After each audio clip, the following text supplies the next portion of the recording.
juda ko'p reklama ko'rib, testosteron menda past ekan deb hech kim bilan maslahatlashmasdan testosteron ukol oladigan patsientlar bor. Bu hozirgi kunda juda dolzarb mavzu.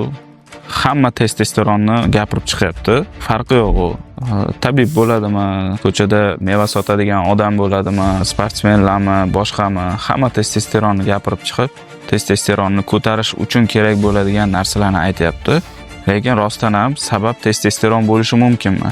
Yoki oddiygina charchoq sabab bo'lishi mumkinmi? Masalan, shunaqa holatlar bo'ladi. Bizda juda ko'p reklama ko'rib, testosteron menda past ekan deb borib, hech kim bilan maslahatlashmasdan testosteron ukol oladigan patsientlar bor.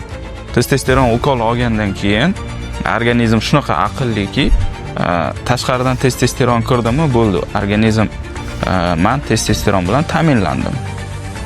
O'zimda ishlab chiqarish to'xtataman deydi. To'xtatib qo'yadi. Shu bilan juda yomon vaziyatlarga tushib qolishi mumkin kasal. Shuni aniq bilish uchun yaxshisi uyda taxmin qilib emas, analiz topshirib, aniq diagnoz qo'yilgan yaxshi.